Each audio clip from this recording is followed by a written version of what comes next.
안녕하세요. 너울쌤입니다. 오늘은 케어 파트너 2024년 요양보호사 CBT 모의고사 5회차 이론 35문항 해설 시간입니다.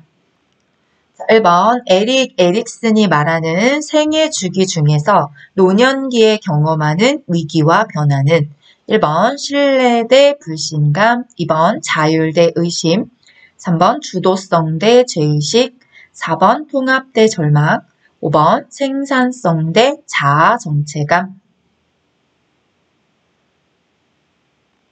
네, 정답은 4번입니다. 네, 노년기에는 통합, 그동안에 살았던 모든 과정들을 하나로 합쳐서 이만하면 됐어, 충분하지, 이 정도면 만족해, 네, 이렇게 느끼는 게 통합감이잖아요. 만약에 그게 안 된다면 절망감, 그때 왜 그랬을까? 그때 그거 하면 안 됐었는데 이렇게 되면 절망감이 또 우울로 가는 거고요. 네, 그래서 이 두 가지가 대전쟁합니다.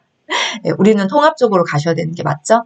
자, 신뢰감 대 불신감은 구강기, 자율 대 의심은 학문기, 주도성 대 죄의식은 남근기, 네, 그다음 생산성 대 자아 정체감은 중년기.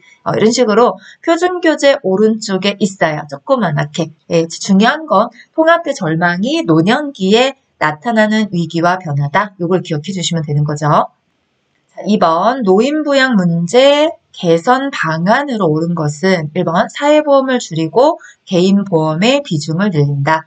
2번 노인 스스로 사회 재교육 프로그램에 참여한다. 3번 노인 부양 문제를 가족의 문제로 한정한다. 4번 세대 간의 갈등을 증가시킨다. 5번 국가와 사회는 노인복지 정책을 축소한다. 네, 정답은 2번입니다. 노인 스스로도 우리가 공적 부양, 사적 부양 이런 말을 하죠. 네, 그래서 1번에 사회보험을 줄이고 개인보험 비중을 늘린다. 아니요, 사회보험도 보장이 돼야 되고 개인보험도 갖고 계셔야 돼요. 그게 공적, 사적 부양이 모두 필요합니다. 라는 이야기죠. 자, 우리 3번 같은 경우에는 세대 간의 갈등, 조절하셔야 되겠죠. 여기 3번도 노인부양 문제, 가족의 문제, 사적인 게 아니라 같이. 그죠? 4번 같은 경우에는 갈등을 조절하셔야 되고, 복지 정책 강화시켜 주셔야 됩니다. 3번, 다음에서 설명하는 노인복지 원칙은 노인의 잠재력을 개발할 수 있는 기회를 준다. 사회의 교육적, 문화적, 정신적 자원과 여가 서비스를 이용하게 한다. 1번, 자아실현의 원칙, 2번, 참여의 원칙, 3번, 존엄의 원칙, 4번, 보호의 원칙, 5번, 독립의 원칙. 네, 정답은 1번 자아실현의 원칙입니다. 자, 자아실현의 원칙은 여기가 제일 중요해요. 잠재력을 개발할 수 있게. 그래서 나를 직접 찾아서 뭔가 내가 숨어져 있는 잠재력을 개발하고 이걸 실현하고 노인은 충분히 할 수 있죠. 이래야지만 노인들도 뭐냐면 나 복지 받는다 이렇게 생각한다는 거잖아요. 자, 우리가 노인복지 원칙은 5가지 지금 보시는 보기 항목별로 다 있습니다. 참여의 원칙이다. 전 단어 위주로 기억을 하십시오라고 개념 설명했을 때 말씀드리거든요. 참여가 뭐지? 사회에 통합돼야 되고 기회를 주셔야 참여할 수 있어요. 네, 또 뭐 운동 같은 거, 사회운동 이런 걸 같이 합시다 라고 해서 참여하는 원칙이고요. 존엄의 원칙입니다. 네, 존엄자가 들어가요. 존엄자가 없다. 그러면 공정하게 대우를 받아야 된다. 이런 단어가 들어가고요. 보호는 무조건 보호예요. 보살핌, 보호 이런 단어가 들어가 있죠. 자, 독립입니다. 어떤 독립이냐? 경제적 독립이라고 했어요. 소득, 일정한 소득이 주어져야 되고 일할 수 있는 기회가 갖춰줘야 되고 또 오랫동안 가정에서 내 집에서 내가 살 수 있을 만큼 경제적으로 독립이 되어 있어야지만 노인들은 복지받는다 이렇게 생각하신다는 거예요. 현실적으로 맞는 이야기고요. 그래서 각 5개마다 대표하는 개념 단어들을 말씀을 드렸으니까 요 단어들만 잘 기억하고 계셔도 정답이 좀 보일 겁니다.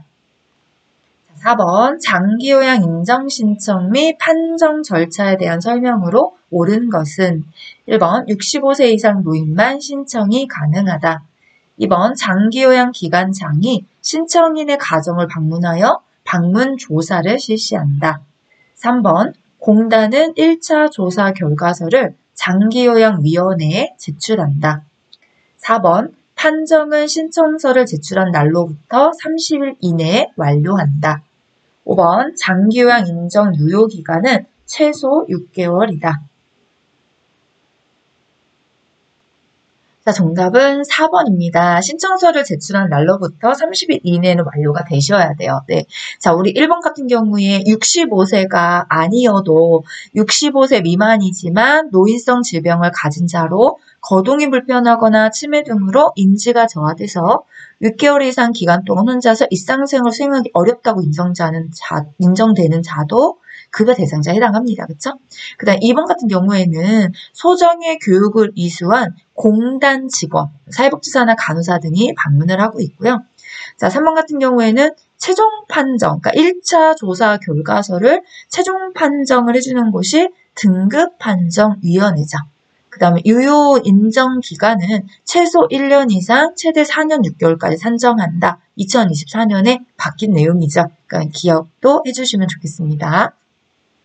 다음 문제로 넘어가기 전에요. 네, 제가 이제 케어 파트너 5회차 마지막 해설을 하고 있잖아요. 네, 제도가 조금 공부하시면서 어려우시다면 이렇게 마인드맵으로 공부하는 방법이 있어요. 그래서 제 영상에 영상 보기 동영상을 클릭하시면 이런 썸네일 화면이 보일 겁니다. 거기에 한번 시청을 하셔서 이렇게 제도를 어떻게 순서대로 정리해서 암기를 하는지 이게 조금 전체 맥락을 보면서 이렇게 마음 조금 어려우실 수는 있는데 거시적인 시견과 미시적인 시견이 필요해요. 거시적이라고 하는 것은 전체를 아우를 수 있는 것 그게 지금 이 그림입니다. 그래서 노인장병보험 제도하면 전체가 머릿속에 쭉 떠오르는 거. 그럼 미시적이라고 하는 건 세부적으로 그거 내용 중에서 예, 대상자는 어떻게 선정하나요? 절차는 어떻게 되나요? 급여 내용은 어떻게 되나요?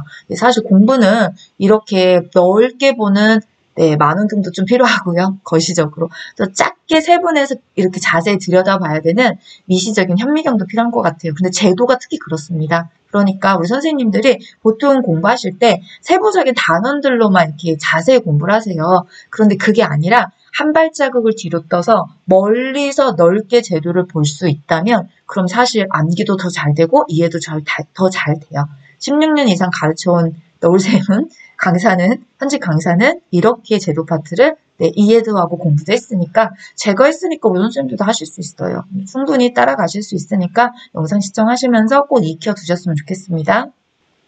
5번 장기요양 서비스 이용 절차 중에서 가로에 해당하는 내용은 서비스 신청 접수 및 방문 상담, 서비스 제공 계획 수립. 자, 그 다음 뭔가요? 이걸 찾는 거죠. 그 다음 서비스 제공, 그 다음 모니터링 실시. 자, 1번에 서비스 이용, 2번 대상자의 기능 상태와 욕구 평가, 3번 서비스 종료, 4번 인정조사, 5번 서비스 이용 계약 체결. 네, 정답은 5번입니다. 우리 62페이지에 가면 이 이용 절차에 대한 게 이렇게 표로 나와져 있어요. 순서대로요. 자, 서비스를 제공하기 전에 당연히 이용 계약에 대한 체결이 먼저 선행이 되셔야 됩니다. 그래서 그 전차 순서를 찾아보세요. 라고 하는 문제였어요. 자, 6번. 다음 중 요양보호사의 표준 서비스 중 정서 지원을 제공한 것은 1번 대상자의 머리를 단장해 주었다. 2번 대상자의 침구를 정리해 주었다. 3번 대상자가 전해줄 편지를 대필했다. 4번 대상자를 휠체어로 이동시켜 산책을 시켜주었다. 5번 대상자의 일어나 앉기 연습을 도와주었다. 네, 정답은 3번입니다. 정서 지원의 항목이었으니까 네, 편지를 대필한다든지 그쵸? 네. 그 다음에 뭐 대신 뭐를 해서 이렇게 의사소통에 관련된 내용들을 해준다든지 이게 여기 부분에 해당이 되잖아요. 자, 머리를 감고 그 다음에 예, 우리가 휠체어를 이동시켜 주시고 네, 그 다음에 5번을 보시는 일어나 앉기 연습을 도와주시고 145는 신체활동 지원의 내용입니다. 그 다음에 침구를 정리했어요 라고 하는 건 시설환경 관리에 해당하는 내용입니다. 서비스 분류표에서 세부적인 항목을 물어보는 문제였고요. 표뿐만이 아니라 표 외에 글씨로 설명하는 다음 단원들이 있어요. 여기까지 같이 읽어주셔야 이런 세부적인 아주 미세한 문제들도 정답이 눈에 조금 쉽게 보일 수 있습니다. 7번 보호자가 정원 잡초 뽑기 등 대청소를 요구하였다. 요양보호사의 대처로 옳은 것은 1번 규정 이외의 업무는 하지 않는다고 설명한다. 2번 대청소는 일상생활 지원 서비스이므로 시행한다. 3번 추가 서비스 계약에 대해서 안내한다. 4번 서비스 계약 파기를 통보한다. 5번 대청소는 요양보호사의 업무가 아니라고 화를 내며 말한다. 네, 정답은 1번입니다. 대상자가 집안의 대청소, 정원 잡초 뽑기, 거실 대형, 유리 닦기 이런 것들 요구하면 청소와 관련된 규정을 설명해 주셔야 돼요. 그 규정이 이런 건 안 들어간다는 거죠. 대상자와 관련돼 있는 우리 책에서 배웠던 일상생활 가사에서 나왔던 항목들 있죠. 그 내용들 외에는 할 수 없다는 것을 설명하셔야 되고 규정이 업무할 수 없다고 1번처럼 정중히 거절해 주셔야 됩니다. 자, 이제 8번 요양보호사의 역할 중 동기 유발자로서의 역할을 수행한 것은 1번 대상자의 맥박, 체온, 혈압 변화 등을 관찰한다. 2번 지식과 기술을 습득하여 대상자의 불편감을 경감시켜준다. 3번 대상자가 스스로 할 수 있는 부분은 스스로 하도록 격려한다. 4번 효율적인 의사소통 기법을 활용하여 대상자와 신뢰관계를 형성한다. 5번 소외받고 차별받는 대상자를 편 들어주고 지켜준다. 네, 정답은 3번입니다. 동기유발자, 스스로 할 수 있도록 격려하고 이유와 동기를 유발시켜주는 사람이죠. 자, 1번 같은 경우에는 관찰자, 2번 같은 경우에는 숙련된 수발자, 4번 같은 경우에는 말법가 상담자, 네, 5번 같은 경우에는 옹호자입니다. 네, 이 역할도 돌아가면서 이렇게 잘 출제를 하고 있기 때문에 우리 선생님들 꼭 기억해 주셨으면 좋겠습니다. 자, 9번 다음과 같은 경우 대상자가 침해받은 권리는 거동이 불편한 김씨 할아버지는 배회 중에 넘어져 다리가 골절된 경험이 있다. 이후부터 요양보호사가 자리를 비울 때에는 손과 발을 묶어놓고 나간다.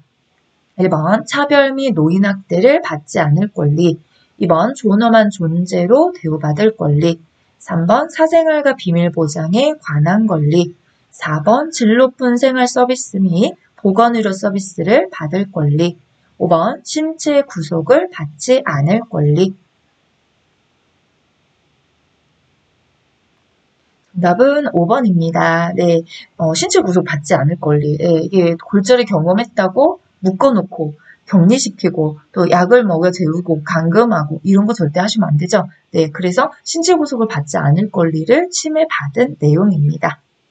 자, 여기는 다음 문제로 넘어가지 않았고요. 시설윤리 강령에 관해서 전체 정리했던 표를 좀 가지고 왔습니다. 사실 케어 파트너 문제 해설 너울샘의 채널에 있는 모든 해설 안에는 이 표가 다 들어가 있어요. 그래서 반복적으로 계속 같은 걸 보시다 보면 나도 모르는 사이에 자동 학습이 되어 있는 상태에 이를 수 있거든요.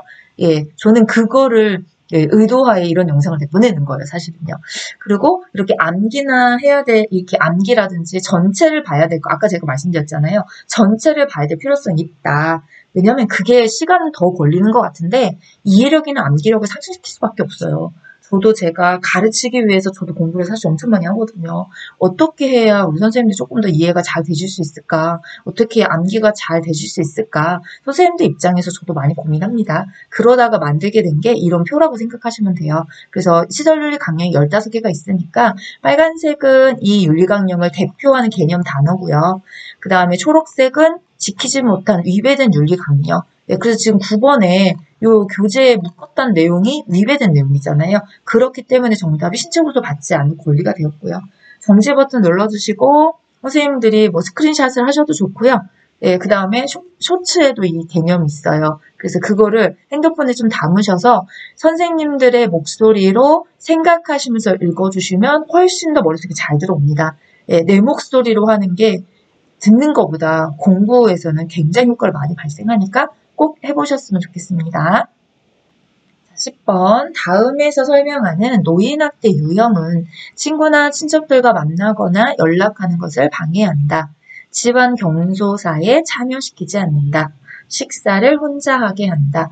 1번 신체적 학대, 2번 정서적 학대, 3번 방임, 4번 유기, 5번 경제적 학대.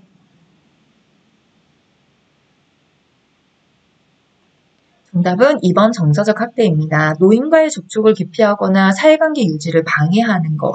이게 좀 기분이 나쁜 거죠. 정서적 학대는 저는 수업 시간에 개념 설명 때 그렇게 얘기해요. 그냥 기분이 나빠요. 몸이 아픈 것도 아니고 돈이 뺏긴 것도 아니고 버려진 것도 아닌데 이상하게 내용 기분이 나빠요. 네, 그럼 정서적 학대에 답을 하시면 된다. 그리고 늘 말씀드려요. 학대 내 시험 문제는 세부 학대 내용을 이렇게 뽑아서 표로 만들던 짝짓기를 하던 내용을 설명하던 항상 시험 문제 유형은 같았습니다. 그래서 정서적 학대 제가 지금 만든 10번 문제는 난이도 있는 문제는 아니잖아요. 근데 조금 헷갈리게 하시는 내용들 있잖아요. 단절이 들어갑니다. 신체적 학대.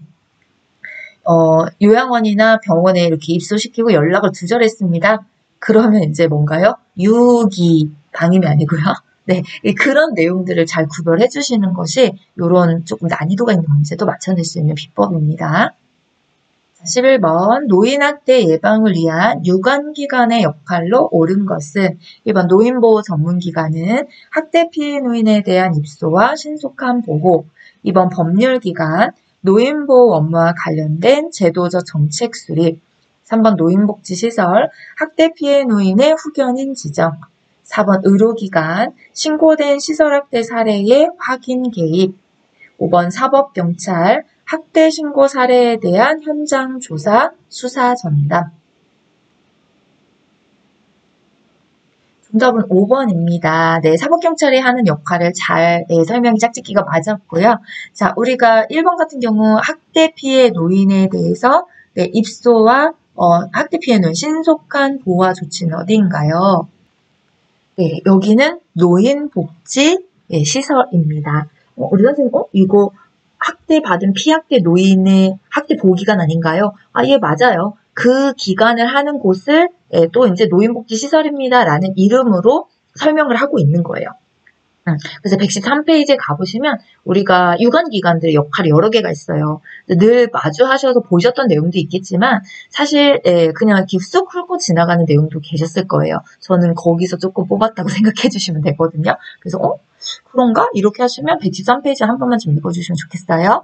그 다음에 2번 같은 경우에 노인보호 업무와 관련된 제도적 정책 수립을 하는 곳은 보건복지부, 그 다음 학대 피해 노인의 후견인을 지정하는 곳은 법률기관, 신고된 시설학대 사례 확인 개입을 하는 곳은 노인보호 전문기관. 그래서 여기 말고도 많이 있어요. 네, 지금 여기 표준교재에 6, 8, 10개나 있어요. 둘레, 6, 8, 10개 중에서 제가 5개밖에 안 뽑았으니까 나머지도 좀 같이 봐주시면 좋을 것 같거든요. 표준교재 113페이지 열어놓으시고요. 12번 다음의 업무를 수행하는 기관은 장기요양요원의 권리 침해에 관한 상담 및 지원, 역량 강화를 위한 교육 지원, 건강검진 등 건강관리를 위한 사업 지원 1번 국민건강보험공단, 2번 주민자치센터, 3번 근로복지공단, 4번 장기요양요원 지원센터, 5번 민원종합지원센터. 네, 정답은 4번입니다. 네, 여기 권리침해에 관한 상담도 해주시고 교육 지원도 해주시고 장기요양 지원센터입니다. 13번 대상자로부터 성희롱을 당했을 때 요양보호사의 대처 방법으로 옳은 것은 1번 피해 사실을 혼자만 알고 비밀로 한다. 2번 대상자에게 감정적으로 대응한다. 3번 시설장에게 피해 사실을 보고한다. 4번 반응하지 않고 업무를 그대로 수행한다. 5번 성희롱 피해 사실에 대해 가족에게 항의한다. 네, 정답은 3번입니다. 우리 피해 사실에 대해서 기관의 담당자에게 다 보고해 주셔야 되죠. 네, 그래서 혼자 알고 계셔도 안 되고 이렇게. 자, 그다음 감정적인 대응은 상과시고 단호히 거부 의사를 표현해 주셔야 되고요. 피해 사실에 항의한다. 기관장을 통해서. 네, 왜냐면 가족의 정상 반응이 가족이 가족의 말을 믿어줘야 돼요, 사실. 예, 그러니까 가족이 요양보호사의 편이 되는 게 쉽지 않거든요. 그렇기 때문에 이런 사실에 대한 걸 가족에게 직접 하지 마시고 센터장님과 상의하셔서 그 내용을 가족에게 같이 보고할 수 있도록 그렇게 진행을 해주시는 것이 조금 적합한 절차입니다. 14번 냉장고 안에 유통기한이 많이 지난 우유를 발견하고 버리려고 하였으나 대상자가 버리지 못하게 한다. 요양보호사의 대처로 옳은 것은 1번 대상자가 보지 않을 때 버린다. 2번 가족이 지켜보는 가운데서 정리한다. 3번 대상자의 요구를 그대로 들어준다. 4번 버리고 새로운 우유를 사다 놓는다. 5번 냉장고의 온도를 조정한다. 네, 정답은 2번입니다. 대상자의 허락 없이 식품을 처분하지 않으며 대상자와 함께 냉장고 내부를 정리정돈하는 방법도 있고요. 또는 가족의 지원을 요청하거나 지켜보는 가운데서 정리하는 것들이 적절한 대처 방법입니다. 자, 15번. 다음 상황에서 요양보호사로서 지키지 못한 윤리강령은 대상자의 딸이 요양보호사에게 어머니가 이번 주에 치매 증상이 훨씬 심해졌어요 라고 말하였지만 요양보호사는 아무런 대답도 하지 않고 시설장에게도 대상자의 변동사항을 전혀 전달하지 않았다. 1번 대상자와 상호대등한 관계임을 인식한다. 2번 업무상 알게 된 개인정보는 비밀로 유지한다. 3번 업무의 경과와 결과를 시설장에게 보고한다. 4번 대상자의 자기결정을 최대한 존중한다. 5번 대상자를 차별 대우하지 않는다. 네, 정답은 3번입니다. 대상자, 그러니까 요양보호사는 지시에 따른 업무와 보조 성실히 수행하셔야 되고 또 그 업무의 경과와 결과는 시설장에게 다 보고를 해주셔야 돼요. 그래서 훨씬 심해졌다, 막 이런 이야기가 나왔다면 언제든지 이거는 시설장에 보고해야 되는데 그런 내용을 지키지 않으신 거죠. 16번 요양보호사가 업무 중 근골격계 질환이 발생할 수 있는 상황으로 옳은 것은 1번 시설 바닥에 미끄럼 방지 처리를 하였다. 2번 허리를 펴고 무릎을 굽혀 물건을 들어 올렸다. 3번 시설 계단에 난간을 설치하였다.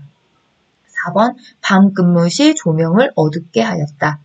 5번 물건을 들고 방향을 바꿀 때 발을 움직여 이동하였다.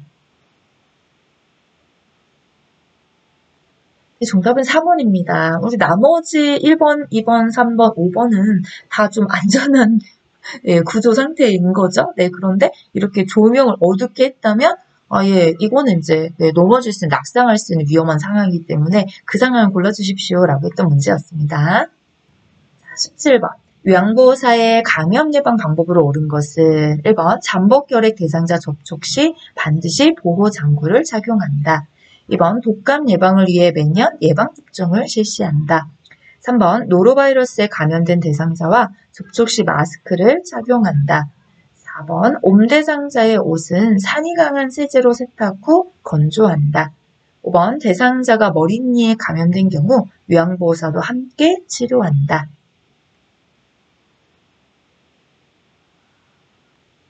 네, 정답은 2번입니다. 우리 잠복결핵은 타인에게 감염시키지 않죠? 네. 그 다음에, 마스크를 착용하는 거는 호흡기 질환이고요. 자, 그 다음에 옴대상자의 옷은 뜨거운 물로 10분에서 20분간 세탁 후 건조시켜 주시면 됩니다. 자, 동시치료는 옴치료 방법인 거죠.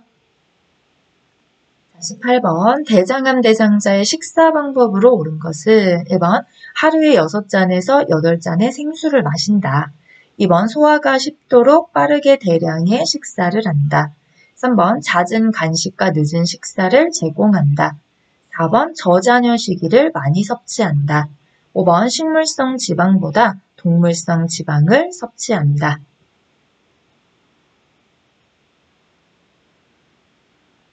네, 정답은 1번입니다. 자, 우리가 소화가 쉽도록 빠르게, 아니요, 영양소가 들어있는 식품으로 소량씩 규칙적으로 섭취를 해주셔야 되고요. 잦은 간식과 늦은 식사는 피해 주셔야 되고, 통곡식, 생채소, 생과일과 같은 고자녀 시기를 섭취해 주셔야 됩니다. 동물성 지방 섭취는 피해 주시고, 되도록이면 식물성 지방을 섭취해 주시기를 권장합니다. 19번 다음에서 설명하는 질환은 세균, 바이러스, 곰팡이에 의한 폐조직의 염증, 폐가 섬유화되어 산소를 흡수하는 능력이 감소, 호흡곤란, 현혹성 가래, 고열, 기침 등의 증상.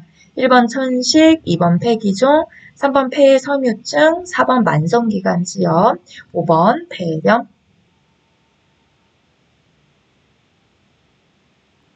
네, 정답은 5번 폐렴입니다. 폐조직에서 염증이 생겼고요. 섬유가 딱딱해지는 거잖아요. 예, 그래서 폐가 자율스럽게 산소를 들여마시고 내쉬고가 안 되니까 그게 호흡곤란 일으키고 이런 증상을 일으키는 거. 자, 일단은 우리 책에 이런 건 없습니다. 저도 수업 시간에 늘 말씀드리지만 국시원의 시험에서 날 수 있어요. 이렇게요. 네, 왜냐면 이건 의학생에 등재되어 있는 진단 질환명이기 때문에. 그러나 요양보호사 시험에서는 책에 나와져 있는 의학명 외에는 정답이 될 확률이 없습니다. 사실 좀 당황스러우셨을까 이런 문제는요? 아니요. 당하실 필요가 없어요. 제가 노하우 알려드릴게요. 책에 표준교재에 나와 있는 의학의 질환명만 쭉 머릿속에도 한 번 읽어주시면 됩니다. 왜냐? 그렇다면 그 질환명이 머릿속에 딱 이제 각인이 되어 계시다면 뭐야 출제연이 고맙네. 오지선이 아니라 삼지선에서 문제를 풀으라고 줬으니까 이렇게 과감히 저처럼 두 개 X 딱 치고 천식인가 만성기관점인가 폐렴인가 푸실 수 있어요. 왜냐 세 개는 표준교재에 있는데 두 개는 없는 겁니다. 그런 것 때문에 저는 사실 제가 의학 파트 수업 나갈 때 이거부터 언급하고 말씀드리거든요. 네, 자 그럼 다음 문제요. 20번 심혈관 질환 대상자가 산책을 하다가 갑자기 어지러움을 호소할 때 우선적으로 해야 할 행동은 1번 즉시 과일 주스를 섭취하게 한다. 2번 안전한 곳으로 이동시킨다. 3번 바로 그 자리에 주저앉게 한다. 4번 식사 여부를 확인한다. 5번 도움을 요청하러 간다. 네, 정답은 3번입니다. 심혈관 질환 대상자라고 했어요. 네, 이거 갑자기 어지러움을 느낄 수 있거든요. 네, 우리가 여러분 혹시 심혈관 질환이다라고 해서 배웠던 질환명 기억이 나실까요? 네, 고혈압, 동맥경화, 네, 그 다음에 심부전, 빈혈 이렇게 네 가지 다 어지러움증을 호소할 수 있는 질환입니다. 네, 그래서 낙상이 될 수가 있기 때문에 바로 그 자리에 주저앉아 주시는 것이 가장 중요한 대처법입니다. 21번 고관절골절의 위험성이 높은 대상자는 1번 정상 체중인 대상자, 2번 장기간의 와상 상태인 대상자, 3번 면역 억제제를 복용하고 있는 대상자, 4번 철분 흡수에 문제가 있는 대상자, 5번 골다공증이 있는 대상자.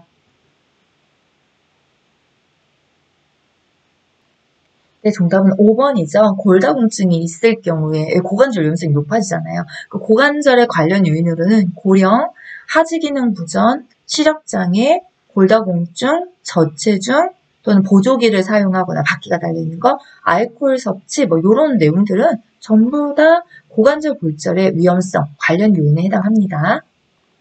자, 22번. 다음 중 전립선 비대증을 의심할 수 있는 상황으로 옳은 것은 1번 소변에서 거품이 나요. 2번 소변 줄기가 강해졌어요.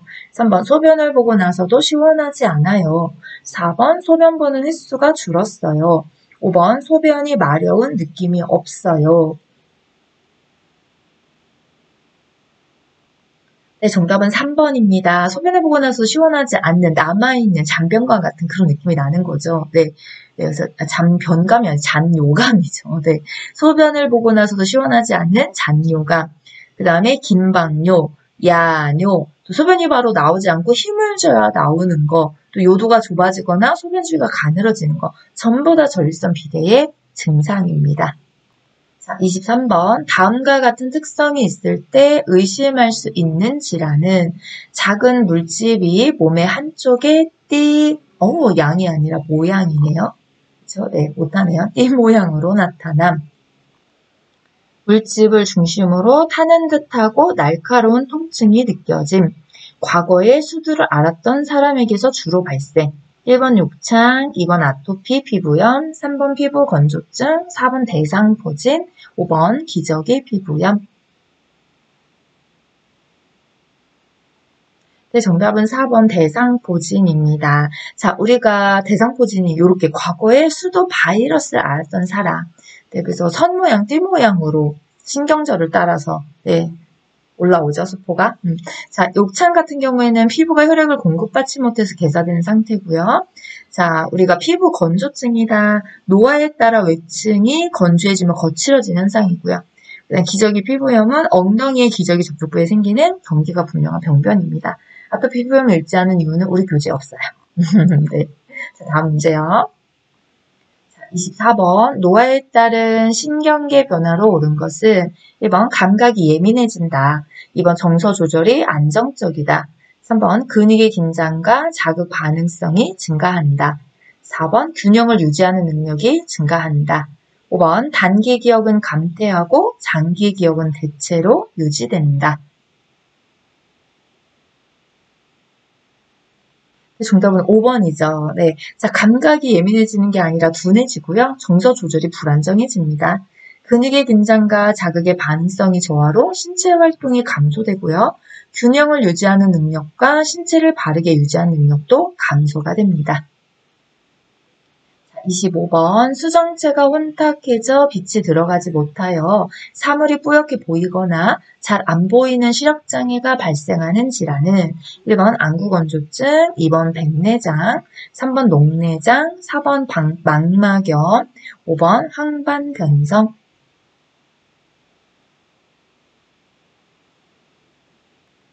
정답은 2번입니다. 수정체가 혼탁해져서 수정체가 문제가 발생하는 거 백내장이죠. 자, 우리 녹내장 같은 경우에는 안압의 상승으로 시신경이 손상돼서 시력이 점차 약해지는 질환입니다. 자, 나머지 있나요? 표준교재에? 없지요. 네. 여기도 이지선에서 찾으십시오라고 하는 문제였습니다. 그래서 안압 상승 나오면 녹내장, 수정체가 혼탁해졌어요. 그러면 백내장. 자, 26번 노화에 따른 미각계 변화로 오른 것은 1번 미래의 개수 증가, 2번 신맛, 쓴맛의 감각 증가, 3번 구강 점막의 재생 능력 증가, 4번 맛에 대한 감지 능력 향상, 5번 입술 근육의 탄력성 증가.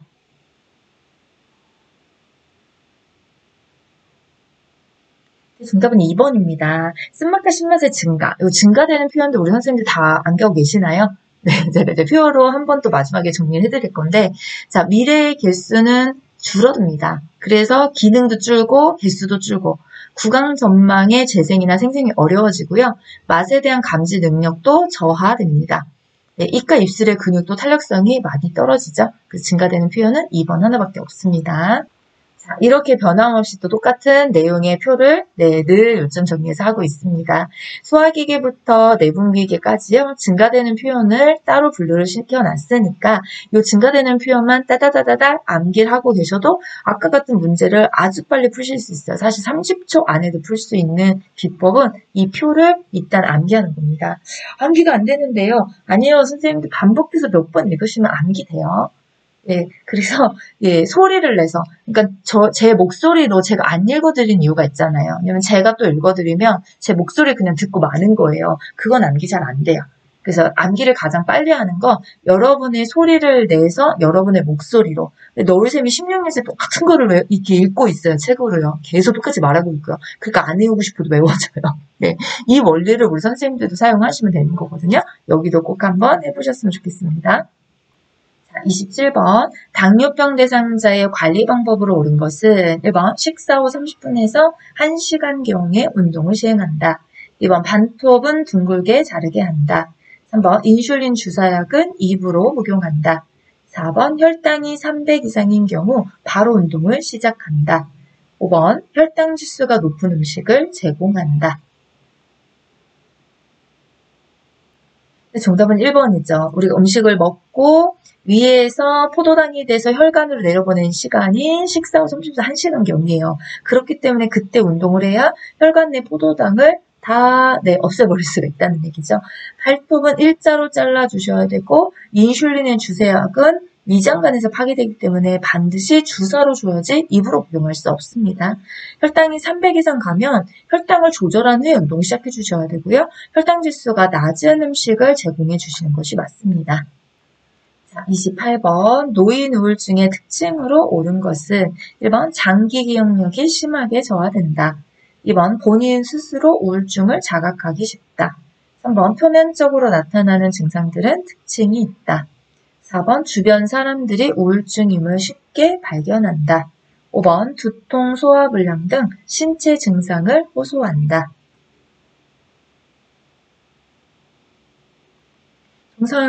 정상이에요. 정답은 5번입니다. 우리가 우울증은 심리적인 질환이지만 신체 증상을 동반하잖아요. 그래서 5번이 맞고요. 인지기능의 저하에 편차가 심해요. 그래서 뭐 장기 기억 자체만 딱 심하게 저하되는 게 아니라 어느 날은 기억력이 좋았다가 어느 날은 기억력이 좀 많이 떨어졌다가 이렇게 편차의 굴곡을 심하게 타는 거고요. 우울증은 스스로 자각하기 어렵습니다. 그리고 표면적으로 나타나는 증상들이 특징적이지가 않아요. 또는 주변 사람들이 우울증을 쉽게 발견하기도 어렵습니다. 자, 29번 수면장애를 호소하는 대상자의 수면을 돕는 방법은 1번 매일 아침 일정한 시간에 일어나게 한다. 2번 낮에 졸고 있으면 낮잠을 충분히 자게 한다. 3번 취침 전에 유산소 운동을 하게 한다. 4번 저녁 식사 후 따뜻한 커피를 마시게 한다. 5번 대상자가 원하는 시간에 잠자리에 들게 한다.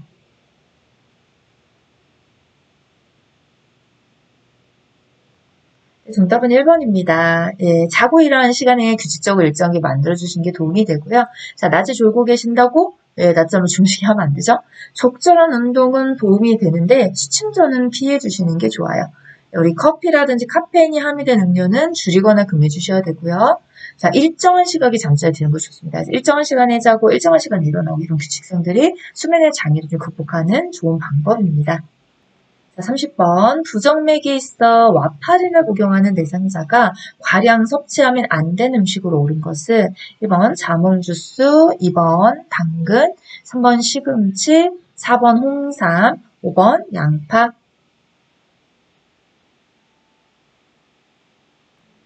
정답은 3번입니다. 과량 섭취를 하게 되는 경우에 약의 효과가 떨어진다는 거죠. 그래서 과량 섭취하지 않아야 될 것은 시금치입니다. 네. 자, 우리 자몽 주스도 이야기해요. 고지혈 약이라든지 혈압약이라든지 수면제 이런 약물과 상호작용의 부작용을 일으킬 수 있기 때문에 이럴 때는 우리 의사 선생님과 꼭 상의를 하고 복용을 해주셔야 됩니다. 자, 31번 폭염에 의한 온열질환 응급처치로 옳은 것은 1번 열발진이 발생하면 즉시 119에 신고하고 기다린다. 2번 열성부종이 발생하면 시원한 장소에서 머리를 상승시킨 자세로 휴식한다. 3번 열탈진이 1시간 이상 지속되면 따뜻한 물로 샤워한다. 4번 열사병으로 의식이 없는 경우 시원한 음료를 제공한다. 5번 열경련이 발생한 부위의 근육을 마사지해준다.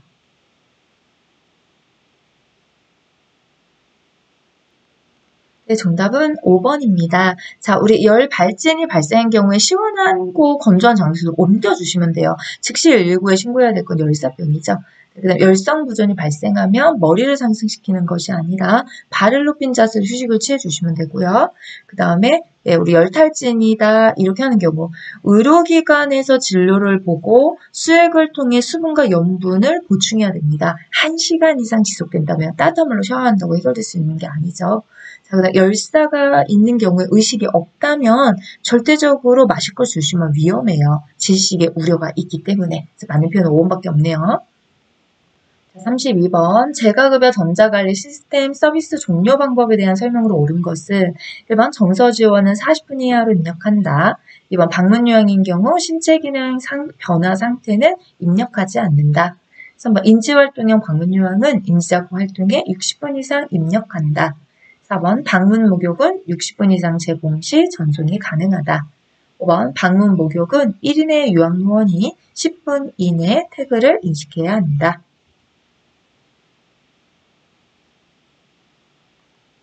네, 정답은 3번입니다. 인지활동형 방문요양은 무조건 60분 이상 입력을 해주셔야 되죠. 자, 우리 정서지원은 60분 이하로 입력을 해주시면 되고요. 방문요양인 경우에도 신체 기능 변화 상태 입력합니다. 네, 그래서 호전, 유지, 악화 이런 걸 체크하게 돼 있죠. 자, 방문 목욕 같은 경우에는 40분 이상 제공 시 전송이 가능하고요. 2인의 요양 요원이 10분 이내 태그를 인식합니다. 그러니까 1인당 5분, 2인이면 10분 이렇게 우리가 이야기를 하는 거죠. 자, 33번 보고 내용이 복잡하고 정확히 보고할 필요가 있거나 자료 보존이 필요할 경우 활용할 수 있는 업무 보고 방식은 1번 구두 보고, 2번 전화 보고, 3번 대면 보고, 4번 서면 보고, 5번 전산망 보고.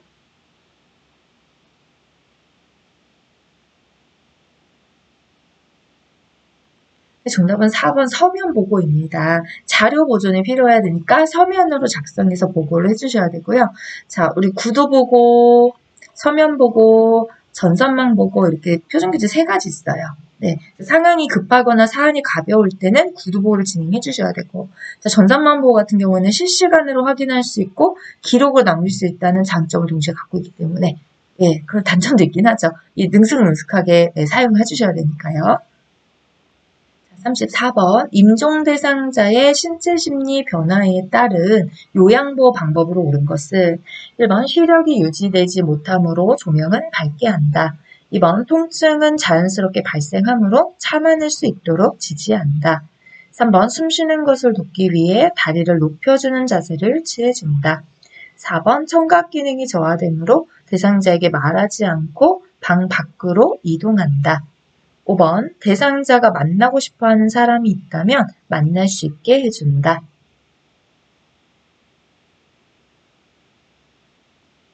네, 정답은 5번입니다. 자, 1번 같은 경우에 조명의 밝기를 눈부시지 않게 낮춰주시는 게 좋고요. 네, 그 다음에 통증 같은 경우에 통증 조절을 위한 약물 처방이 이루어질 수 있도록 도와주시면 됩니다. 자, 숨 쉬는 것을 도와주기 위해서는 상체와 머리를 높여주셔야 되고요. 청각 기능은 유지되기 때문에 방 밖으로 나갈 때 또 먼저 오겠다 이런 이야기를 하셔서 혼자서 불안하지 않도록 도와주셔야 됩니다. 자, 이제 마지막 35번입니다. 다음에서 설명하는 호스피스 완화 의료 서비스는 별도의 독립된 병동이나 시설에서 소정의 훈련 과정을 이수한 전문 인력 등에 의해 임종관리 서비스가 제공된다. 암 질환에 한하여 이용할 수 있다. 1번 가정형, 2번 자문형, 3번 독립형, 4번 입원형, 5번 시설형. 네, 정답은 4번 입원형입니다. 자, 우리 호스피스의 형태도요, 3개예요. 가정형, 자문형, 입원형. 이런 건 없습니다. 네. 자, 우리 가정형 같은 경우에는 자택으로 의사나 간호사 또는 사회복지사의 가정방문을 통해서 관련된 서비스가 제공이 됩니다.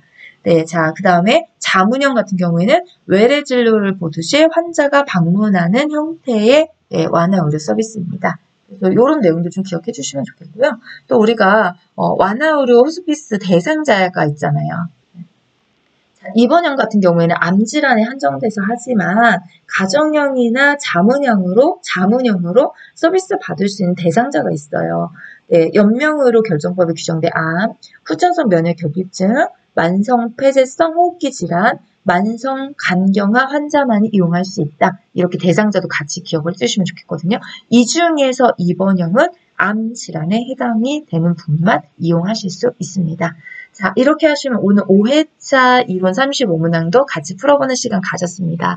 자, 우리 선생님도 설명란에 케어 파트너 홈페이지로 돌아가셔서 CBT상에서 문제를 풀 수 있는 주소 링크를 항상 넣어드리니까 왔다 갔다 하시면서 풀어보셨으면 좋겠어요.